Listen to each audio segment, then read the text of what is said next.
Stay tuned to Kids Corner and set free from all tensions and worries.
Praise God.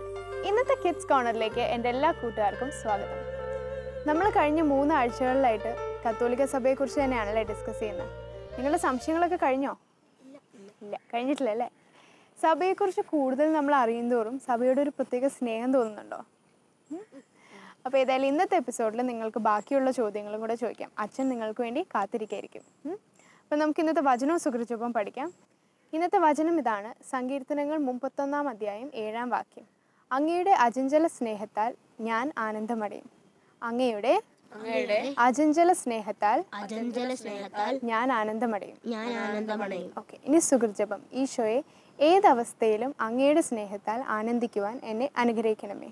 ഈശോയെ, ഏതവസ്ഥയിലും അങ്ങയുടെ സ്നേഹത്താൽ ആനന്ദിക്കുവാൻ എന്നെ അനുഗ്രഹിക്കണമേ.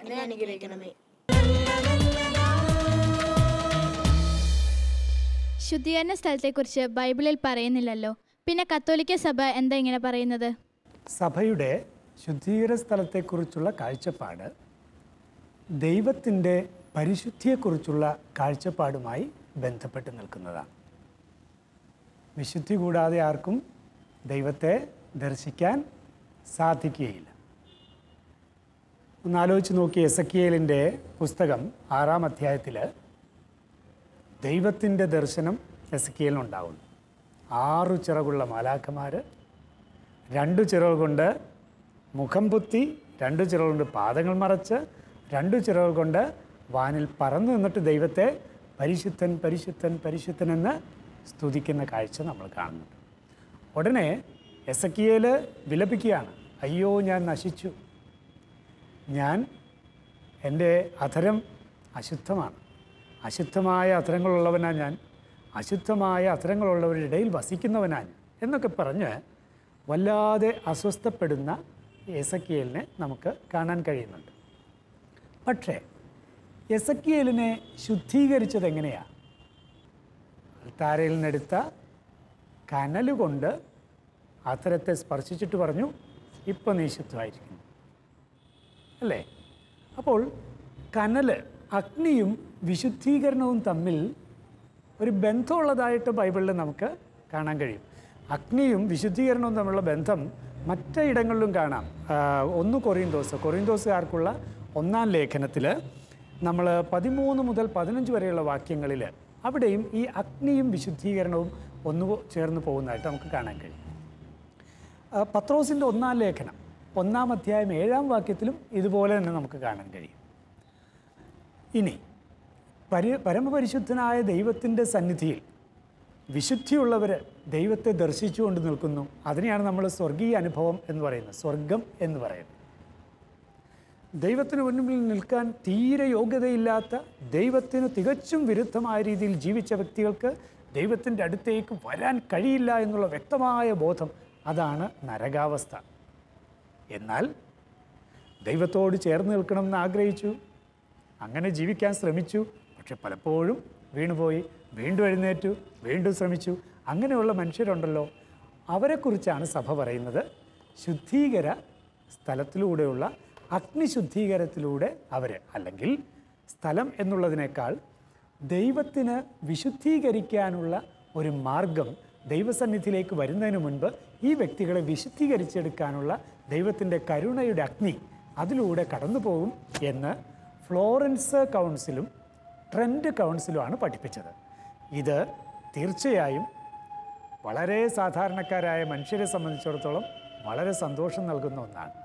അതുകൊണ്ട് തന്നെയാണ് നമ്മൾ ശുദ്ധീകര സ്ഥലത്തിൽ ആത്മാക്കൾക്ക് വേണ്ടി പ്രാർത്ഥിക്കുന്നത്. നമ്മൾ മരിച്ചുപോയവർക്ക് വേണ്ടി പ്രാർത്ഥിക്കുന്നുണ്ടല്ലോ. ആ പ്രാർത്ഥനയ്ക്ക് ശക്തിയുണ്ടെന്നും അവർ ദൈവസന്നിധിയിലേക്ക് വിശുദ്ധീകരിക്കപ്പെട്ട് വേഗം കടന്നു ചെല്ലും എന്നുള്ള പ്രതീക്ഷയാണുള്ളത്. മക്കബായരുടെ 2-ാം പുസ്തകത്തിൽ നമുക്ക് കാണാനാവുന്നുണ്ട്, മക്കബായർ ഇതുപോലെ ഇക്കാര്യം ചെയ്തു. 2 മക്കബായരിൽ 12-ാം അധ്യായത്തിൽ നമുക്ക് കാണാൻ കഴിയുന്നുണ്ട്, അവർ മരിച്ചവർക്ക് വേണ്ടി പ്രാർത്ഥിച്ചു. അവർ സംഭാവന സ്വീകരിച്ചിട്ട് ജെറൂസലേമിലേക്ക് അയച്ചു കൊടുത്തു മരിച്ചവർക്ക് വേണ്ടി പ്രാർത്ഥിക്കാൻ. അപ്പോൾ ബൈബിളിൽ അധിഷ്ഠിതമല്ല എന്ന് പറയുന്നത് അത്ര ശരിയല്ല. വളരെ നേരിട്ട് ബൈബിളിൽ ഇല്ല എന്നേ ഉള്ളൂ. പക്ഷേ ദൈവത്തിൻ്റെ പരിശുദ്ധിയെ അടിസ്ഥാനപ്പെടുത്തി സഭ മരണാനന്തര ജീവിതത്തെക്കുറിച്ചുള്ള ഒരു കാഴ്ചപ്പാട് സഭാമക്കൾക്ക് നൽകുന്നു. അതാണ് ശുദ്ധീകര സ്ഥലത്തെക്കുറിച്ചുള്ള കാഴ്ചപ്പാട്. ഓക്കെ. വിശ്വാസ പ്രമാണത്തിൽ ഈശോ വലത്തുഭാഗത്ത് നിൽക്കുന്നു എന്ന് പറയുന്നുണ്ടല്ലോ, അതിൻ്റെ ആശയം എന്താണ്? വലത്തുവശം എന്ന് പറയുന്നത് ഒരു രാജാവിൻ്റെ വലത്തുവശത്തിരിക്കുന്ന ആരാന്നറിയാവോ? രാജ്ഞിയുണ്ടെങ്കിൽ രാജ്ഞിയാണ്. ഒരു രാജാവിന് ഒത്തിരി രാജ്ഞിമാരുണ്ടെങ്കിൽ അതിൽ ഏറ്റവും പ്രിയപ്പെട്ട രാജ്ഞിയാണ് എവിടെ ഇരിക്കുന്നത്? വലത്തുവശത്ത്. അതുകൊണ്ടാണ് സങ്കീർത്തനം 45 എൻ്റെ വലത്തുവശത്തിരിക്കുക എന്ന് പറയുന്നത്, വലത്തുവശത്തെ. അപ്പോൾ ഒരു വ്യക്തിയുമായുള്ള വലിയ ബന്ധത്തെ സൂചിപ്പിക്കുന്നതാണ് വലത്തുവശത്തിരിപ്പ്. അപ്പോൾ യേശു ദൈവത്തിൻ്റെ വലത്തുഭാഗത്ത് ഉപവിഷ്ടനായിരിക്കുന്നു എന്ന് പറഞ്ഞാൽ അതിൻ്റെ വളരെ പെട്ടെന്നുള്ള അർത്ഥം ദൈവത്തിൻ്റെ ഏകജാതൻ എന്നുള്ള നിലയിൽ യേശുക്രിസ്തുവിനുള്ള വലിയ സ്ഥാനവും ദൈവത്തോടുള്ള വലിയ അടുപ്പവുമാണ് വലത്തുഭാഗത്ത് ഇരിക്കുന്ന യേശുവിനെക്കുറിച്ചുള്ള നമ്മുടെ കാഴ്ചപ്പാടിൽ പ്രകടമാകുന്നു. മനസ്സിലായല്ലോ? ഓക്കെ. വിഗ്രഹം വെക്കരുതെന്ന് പറഞ്ഞിട്ട് പള്ളിയിൽ രൂപം വച്ചിട്ടുണ്ടല്ലോ, രൂപം വിഗ്രഹമല്ലേ? വിഗ്രഹം ഉണ്ടാക്കരുത്, അത് വയ്ക്കരുത്, അതിനെ ആരാധിക്കരുത് എന്നൊക്കെയുള്ളത് നിങ്ങൾക്കറിയാം, 10 കൽപ്പനകളിൽ അല്ലേ കാണുന്നതാണ്. വളരെ ശക്തമായ ഒരു പറച്ചിലാണ് നമുക്കവിടെ കാണാൻ കഴിയുന്നത്. പുറപ്പാടിൻ്റെ പുസ്തകം 20-ാം അധ്യായത്തിൽ, ഞാനല്ലാതെ വേറെ ദൈവന്മാർ നിനക്കുണ്ടാകരുത്, മുകളിൽ ആകാശത്തിലോ താഴെ ഭൂമിയിലോ ഭൂമിക്കടിയിലോ ജലത്തിലോ ഉള്ള ഒന്നിൻ്റെയും പ്രതിമയോ സ്വരൂപമോ നീ നിർമ്മിക്കരുത്, അവയ്ക്ക് മുൻപിൽ പ്രണമിക്കുകയോ അവയെ ആരാധിക്കുകയോ ചെയ്യരുത്. ഇതാണ് പുറപ്പാട് പുസ്തകത്തിൽ നമ്മൾ ഇതേക്കുറിച്ച് വായിച്ചു കേൾക്കുന്നത്. ശരി, ഇവിടെ ദൈവത്തിൻ്റെ സ്ഥാനത്ത് ദൈവത്തിനു പകരമായി അല്ലെങ്കിൽ ദൈവമെന്നു കരുതി ഇക്കാര്യങ്ങൾ നിർമ്മിക്കുക, ആരാധിക്കുക, ഇതേക്കുറിച്ചാണ് പറയുന്നത്. ഒന്നും ഉണ്ടാക്കരുത് എന്ന് ഇതിനെ എടുത്താൽ ഒരു പ്രശ്നമുണ്ട്. അപ്പം നിങ്ങൾ ചിത്രം വരയ്ക്കാൻ കഴിവുള്ളവരുണ്ടാവും, ശരിയല്ലേ? ചിത്രം വരയ്ക്കാനുള്ള കഴിവ് എവിടെ നിന്നാണ് നിങ്ങൾക്ക് കിട്ടിയത്? ദൈവത്തിൽ നിന്നാണ്. പാട്ട് പാടാനുള്ള കഴിവ് ദൈവത്തിൽ നിന്നാണ്. അങ്ങനെയെങ്കിൽ ചിത്രം വരയ്ക്കുന്നതിൽ കുഴപ്പമില്ല. ശില്പം ഉണ്ടാക്കിയാൽ എന്താ കുഴപ്പം? ആ കഴിവ് എവിടെ നിന്ന്? ദൈവത്തിൽ നിന്ന്. അപ്പോൾ ദൈവത്തിൽ നിന്നാണ് എല്ലാ കഴിവുകളും. അത് ചിത്രം വരയ്ക്കാനായാലും അത് ശില്പം നിർമ്മിക്കാനായാലും ദൈവത്തിൽ നിന്നാണ് കഴിവുകൾ. ശരിയല്ലേ? ഓക്കെ. ഇനി ഞാൻ മറ്റൊരു കാര്യം കാണിച്ചു തരാം. യഹൂദരുടെ ഏക ദേവാലയം ഏതായിരുന്നു?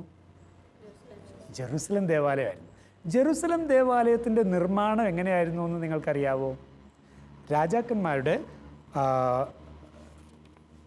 പുസ്തകത്തിൽ, 1-ാം പുസ്തകത്തിൽ 6 മുതലുള്ള അധ്യായങ്ങളിൽ നമ്മൾ ഈ കാര്യം വളരെ രസകരമായിട്ട് കാണുന്നുണ്ട്.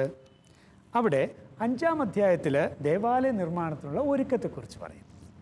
6-ാം അധ്യായത്തിൽ നമ്മൾ ദേവാലയ നിർമ്മാണം നടക്കുന്നതായിട്ട് കാണുന്നു. ഇനി 7-ാം അധ്യായത്തിൽ വലിയൊരു ശില്പിയെ സോളമൻ വിളിച്ചു വരുത്തുന്നു. ടയറിൽ നിന്ന് വലിയൊരു ശില്പിയെ വിളിച്ചു വരുത്തുന്നു. അതാരാ? ഹീരാം. ടയർക്കാരനായൊരു പിച്ചളപ്പണിക്കാരനായിരുന്നു അവൻ്റെ പിതാവ്. ഹീരാം ഏതുതരം പിച്ചളപ്പണിയും ചെയ്യാൻ പോരുന്ന പാടവവും ബുദ്ധിയുമുള്ള ശില്പിയായിരുന്നു. ആദ്യത്തെ ദേവാലയം നിർമ്മിക്കുന്ന സമയത്ത് ഒരു ശില്പിയെ സോളമൻ വിളിച്ചു വരുത്തി. അദ്ദേഹത്തിൻ്റെ പേരെന്താണ്? എന്നിട്ട് അദ്ദേഹം എന്തൊക്കെ ഉണ്ടാക്കി, അദ്ദേഹം എന്തൊക്കെ നിർമ്മിച്ചു നോക്ക്. ഓടുകൊണ്ട് മകുടം വാർത്തു, തൊങ്ങലുകൾ ചങ്ങലകൾ ഘടിപ്പിച്ചു, പിന്നെ ലില്ലി പുഷ്പത്തിൻ്റെ ആകൃതി ഉണ്ടാക്കി. ലില്ലി പുഷ്പം ഭൂമിയിലുള്ളതല്ലേ? ഭൂമിയിലുള്ളതോ ആകാശത്തിലുള്ളതോ വെള്ളത്തിലുള്ളതോ ഒന്നും ഉണ്ടാക്കാൻ പാടില്ലെന്നല്ലേ പറഞ്ഞത്? ഇനി കുറച്ചുകൂടി കഴിഞ്ഞാൽ നമ്മൾ കാണുന്നു മാതളപ്പഴം. ഭൂമിയിലുള്ളതല്ലേ? ആണ്. കുറച്ചുകൂടി കഴിഞ്ഞാൽ നമ്മൾ കാണുന്നു കായ്കൾ ഉണ്ടാക്കി വെച്ചു. പിന്നെ വീണ്ടും കാണുന്നു സിംഹം, കാള, കെരൂബ്, ഇതൊക്കെ ഉണ്ടാക്കി വെച്ചു. അങ്ങനെ ഇഷ്ടം പോലെ സംഗതികൾ ആദ്യത്തെ ദേവാലയത്തിൽ തന്നെ, യഹൂദരുടെ ആദ്യത്തെ ദേവാലയത്തിൽ തന്നെ അവരുണ്ടാക്കി വെച്ചിരുന്നു. ഇനി ഈ ദേവാലയത്തെക്കുറിച്ചാണ് 8-ാം അധ്യായത്തിൽ സോളമൻ ദൈവത്തോട് പ്രാർത്ഥിക്കുന്നത്. ഞങ്ങൾ ഈ ദേവാലയത്തിൽ വരുമ്പോൾ അങ്ങയുടെ കടാക്ഷം ഉണ്ടാകണം എന്നൊക്കെ പറഞ്ഞ് സോളമൻ പ്രാർത്ഥിക്കുന്നു. ഇനി സോളമൻ്റെ പ്രാർത്ഥന കഴിഞ്ഞിട്ട് 9-ാം അധ്യായത്തിൽ നമ്മൾ വായിക്കുകയാണ്, നീ എൻ്റെ സന്നിധിയിൽ സമർപ്പിച്ച പ്രാർത്ഥനകളും യാചനകളും ഞാൻ ശ്രവിച്ചു. നീ നിർമ്മിക്കുകയും എന്നേക്കുമായി എൻ്റെ നാമം പ്രതിഷ്ഠിക്കുകയും ചെയ്ത ഈ ആലയം ഞാൻ വിശുദ്ധീകരിച്ചിരിക്കുന്നു. എൻ്റെ ആലയം ഞാൻ വിശുദ്ധീകരിച്ചിരിക്കുന്നു. എൻ്റെ ഹൃദയപൂർവമായ കടാക്ഷം സദാ അവിടെ ഉണ്ടായിരിക്കും. അപ്പോൾ ജെറുസലം ദേവാലയത്തിൽ ദൈവത്തിൻ്റെ വലിയ കടാക്ഷം ഉണ്ടായിരിക്കും. അപ്പോൾ ഇവിടെ ഇക്കാര്യങ്ങളൊക്കെ വച്ചതുകൊണ്ട് ജെറുസലം ദേവാലയം ദൈവം ഉപേക്ഷിച്ചു എന്ന് പറയുന്നുണ്ടോ? അല്ലെങ്കിൽ ഈ കൊത്തിവെച്ച സംഗതികൾ മാറ്റണം എന്ന് പറയുന്നുണ്ടോ? ഇല്ല, അല്ലേ? അപ്പോൾ വ്യക്തമാണ്, ആരാധനയ്ക്കായി ദൈവത്തിന് പകരമായി ഇങ്ങനെയുള്ള സംഗതികൾ ഉണ്ടാക്കുകയും ആരാധിക്കുകയും ചെയ്യുന്നതാണ് പ്രശ്നം. നമ്മൾ വിശുദ്ധരുടെ രൂപങ്ങൾ ഉണ്ടാക്കുന്നുണ്ട്. വിശുദ്ധരുടെ രൂപങ്ങൾ നമ്മൾ ഉണ്ടാക്കുന്നത്, ഇപ്പോൾ ഫോട്ടോ, നമ്മുടെ പ്രിയപ്പെട്ടവരുടെ ഫോട്ടോ നമ്മൾ വയ്ക്കുന്ന ആരാധിക്കാൻ വേണ്ടിയാണ്, ഓർമ്മിക്കാൻ വേണ്ടിയാണ്. ഇതുപോലെയാണ് വിശുദ്ധരുടെ രൂപങ്ങൾ. മനസ്സിലായോ? അപ്പോൾ രൂപങ്ങൾ ഇപ്പറഞ്ഞതുപോലെ വിഗ്രഹങ്ങൾ അല്ല. വിഗ്രഹങ്ങളുടെ പ്രശ്നം എന്താണെന്നറിയാവോ? വിഗ്രഹങ്ങളിൽ ദൈവം കുടിയിരിക്കുന്നു. അതാണ് കൺസെപ്റ്റ്. ദേവൻ കുടിയിരിക്കുന്നു. നമ്മുടെ രൂപങ്ങളിൽ വിശുദ്ധൻ കുടിയിരിക്കുക. ആ രൂപം പൊട്ടിപ്പോയാൽ വേറെ രൂപം വെക്കും. മനസ്സിലായോ? വ്യത്യാസം മനസ്സിലായോ? അപ്പോൾ ഇതാണ് രൂപവും വിഗ്രഹവും തമ്മിലുള്ള വ്യത്യാസം. നമ്മുടേത് ജ്യേഷ്ഠൻ അനിയൻ എന്നുള്ള ബന്ധമുള്ളത് കൊണ്ടാണ്, അവരുടെ ഓർമ്മയ്ക്കായിട്ടാണ് നമ്മൾ അവരുടെ രൂപങ്ങളോ ചിത്രങ്ങളോ നമ്മൾ സൂക്ഷിക്കുന്നത്. അവരെ നമ്മൾ ആരാധിക്കുന്നുണ്ടോ? വിശുദ്ധരെ ആരാധിക്കുന്നുണ്ടോ? ഒരിക്കലുമില്ല.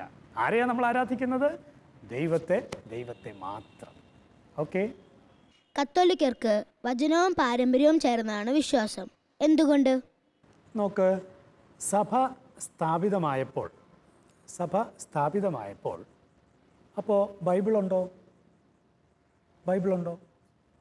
പഴയ നിയമമുണ്ട്, ശരി തന്നെ. പുതിയ നിയമമുണ്ടോ? ഇല്ല. പുതിയ നിയമം എഴുതപ്പെടുന്നത് പിന്നീടാണ്, ശരിയല്ലേ? അപ്പോൾ ഈശോ സഭ സ്ഥാപിച്ചു, സഭ പെന്തക്കോസ്താ ദിനത്തിൽ ഉദ്ഘാടനം ചെയ്യപ്പെട്ടു. അപ്പോഴൊന്നും പുതിയ നിയമം ഇല്ല. അപ്പോഴുള്ളത് എന്താ? അപ്പസ്തോലിക പ്രബോധനമാണ്. അപ്പസ്തോലന്മാർ പഠിപ്പിക്കുകയാണ്. അപ്പോൾ ഇങ്ങനെ കൈമാറി വന്ന അപ്പസ്തോലിക പ്രബോധനത്തെ, അതോട് ചേർന്ന് രൂപപ്പെട്ടു വന്ന ചില ആചാരങ്ങളെ, ചില കർമ്മങ്ങളെ, ഇതിനെയൊക്കെയാണ് നമ്മൾ എന്തെന്ന് വിളിക്കുന്നത്? പാരമ്പര്യം എന്ന് വിളിക്കുന്നത്. പിന്നീട് ബൈബിൾ പുതിയ നിയമം എഴുതപ്പെടുന്നത് ഈ പാരമ്പര്യത്തിൽ നിന്നാണ്. മനസ്സിലാവുന്നുണ്ടോ? അപ്പോൾ അതുകൊണ്ട് പാരമ്പര്യം വളരെ പ്രധാനപ്പെട്ടതാണ് നമ്മെ സംബന്ധിച്ചിടത്തോളം. വിശുദ്ധ ഗ്രന്ഥവും തീർച്ചയായിട്ടും പ്രധാനപ്പെട്ടതാണ്. പക്ഷേ പാരമ്പര്യവും വിശുദ്ധ ഗ്രന്ഥവും ഒരുപോലെ നമ്മൾ കാത്തു സൂക്ഷിക്കുന്നു, ഒരുപോലെ നമ്മൾ നോക്കുന്നു. ഇതാണ് നമ്മൾ ഇതിനു വേണ്ടി ചെയ്യുന്നത്. ഇവ രണ്ടും ഒരുപോലെ പ്രധാനപ്പെട്ടതാണ് എന്ന് പറയുന്നത്. ഓർക്കേണ്ട കാര്യം, ഈശോ വളരെ വ്യക്തമായും സഭയിൽ അപ്പസ്തോലന്മാരെ സ്ഥാപിച്ചു, അല്ലേ? അപ്പസ്തോലന്മാരെ സ്ഥാപിച്ചു. ഈ അപ്പസ്തോലന്മാർ ആണ് പഠിപ്പിക്കാൻ ഉത്തരവാദിത്തമുള്ളവർ, ശരിയല്ലേ? അപ്പോൾ അപ്പസ്തോലിക പ്രബോധനം അത് വളരെ പ്രധാനപ്പെട്ടതാണ്. അപ്പസ്തോലന്മാരുടെ ഈ പഠിപ്പിക്കാനുള്ള ഉത്തരവാദിത്വം അതാണ് മജിസ്തേരിയം എന്ന് പറയുന്നത്, സഭയുടെ പ്രബോധന അധികാരം. അപ്പോൾ സഭയുടെ പ്രബോധന അധികാരത്തിന് കീഴിൽ പാരമ്പര്യവും വിശുദ്ധ ഗ്രന്ഥവും നമ്മൾ ഒരുപോലെ പ്രധാനപ്പെട്ടതായി കണക്കാക്കും. മനസ്സിലായല്ലോ?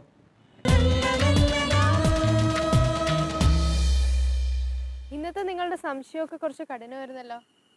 പക്ഷെ അച്ഛൻ വളരെ കൂളായിട്ട് നിങ്ങൾക്ക് മനസ്സിലാവുന്ന രീതിയിൽ തന്നെ പറഞ്ഞു തന്നല്ലേ? എല്ലാം മനസ്സിലായില്ലേ? ഡൗട്ട്സ് ഒക്കെ ക്ലിയർ ആയോ? ഓക്കെ. അപ്പോൾ നമ്മൾക്ക് അടുത്തത് ഒരു ആക്ഷൻ സോങ് കാണാം. ഇപ്പോൾ വചനവും സുഹൃച്ചപ്പോൾ ഏറ്റു പറയാം. സങ്കീർത്തനങ്ങൾ 31 അധ്യായം 7 വാക്യം. അങ്ങയുടെ അചഞ്ചല സ്നേഹത്താൽ ഞാൻ ആനന്ദമടയും. ഇനി സുഹൃച്ചപ്പം, ഈശോയെ ഏതവസ്ഥയിലും അങ്ങയുടെ സ്നേഹത്താൽ ആനന്ദിക്കുവാൻ എന്നെ അനുഗ്രഹിക്കണമേ.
അടുത്തത് നമുക്ക് അമ്മാമ്മയുടെ കഥ കേൾക്കാം.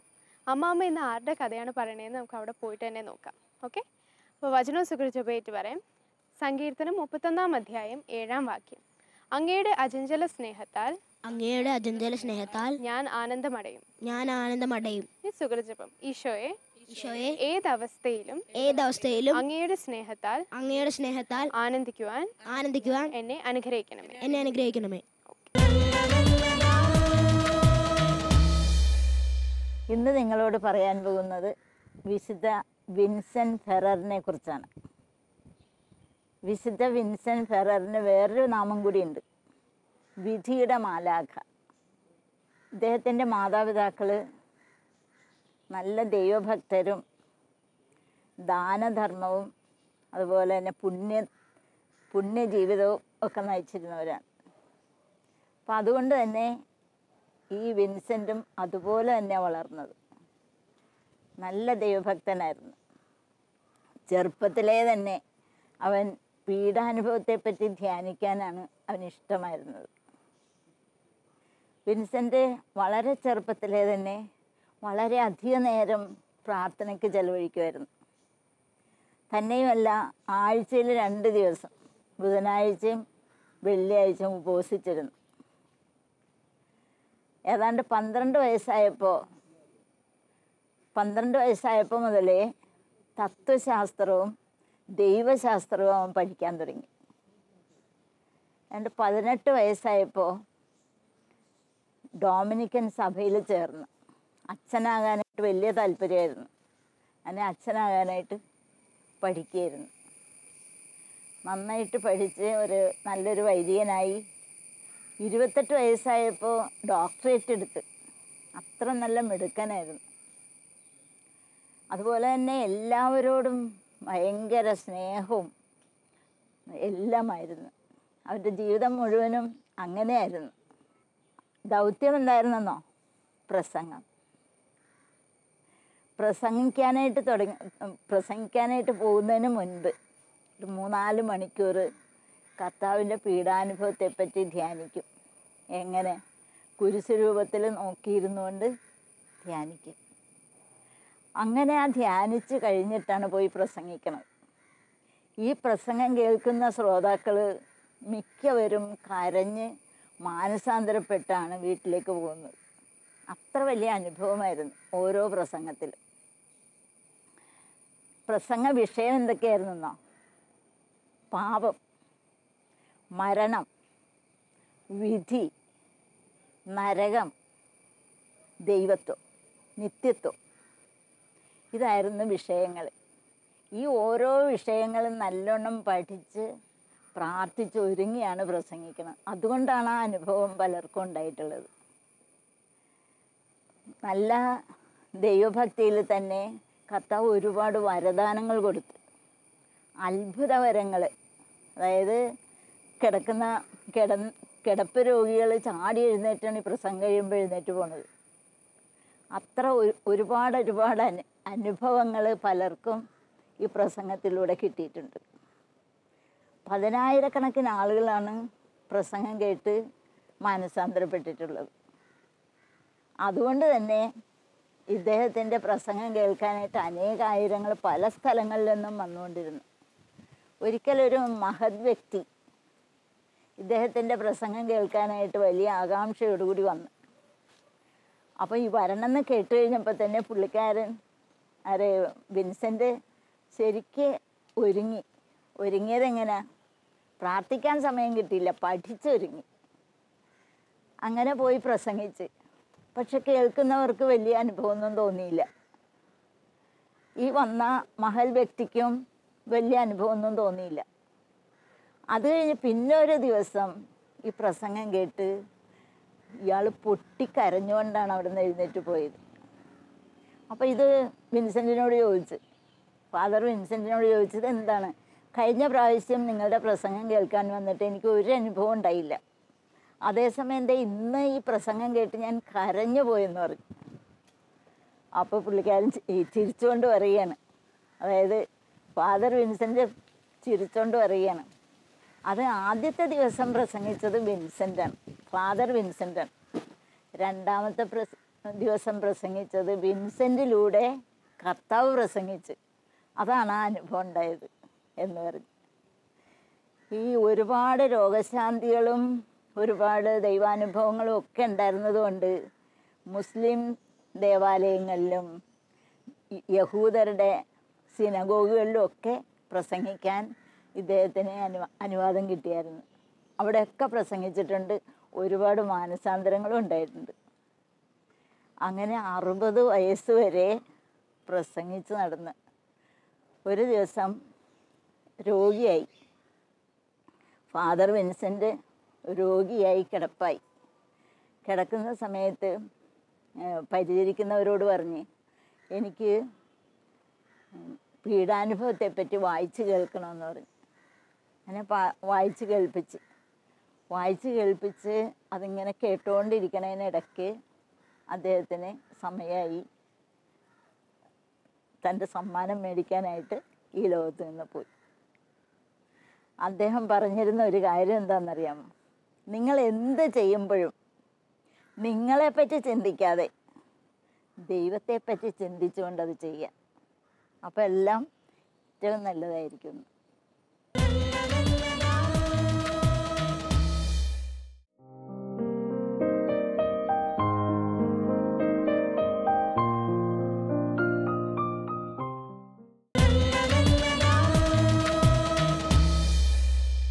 കണ്ട വിഷ്വലിലെ കാര്യം നമ്മൾ മിക്കപ്പോഴും പള്ളിമുറ്റങ്ങളിൽ കാണുന്ന ഒരു കാര്യമാണ് അല്ലേ? ഈ ഒരു കാര്യം കൂടെ ശ്രദ്ധിക്കണമെന്ന് തോന്നിയോ? അപ്പം നമുക്കത് ശ്രദ്ധിക്കാം. അപ്പോൾ ഇന്നത്തെ എപ്പിസോഡ് ഇവിടെ കഴിഞ്ഞു. നമ്മൾക്കൊന്നും കൂടെ വചനവും സുകുറിച്ചപ്പം ഏറ്റുപറയാം. സങ്കീർത്തനങ്ങൾ 31-ാം അധ്യായം 7-ാം വാക്യം. അങ്ങയുടെ അചഞ്ചല സ്നേഹത്താൽ ഞാൻ ആനന്ദമടയും. ഇനി സുകുറിച്ചപ്പം ഈശോയെ ഏതവസ്ഥയിലും അങ്ങയുടെ സ്നേഹത്താൽ ആനന്ദിക്കുവാൻ എന്നെ അനുഗ്രഹിക്കണമേ. ഓക്കെ, അപ്പോൾ ഇനി നെക്സ്റ്റ് വീക്ക് കാണാം. അതുവരേക്കും ബൈ.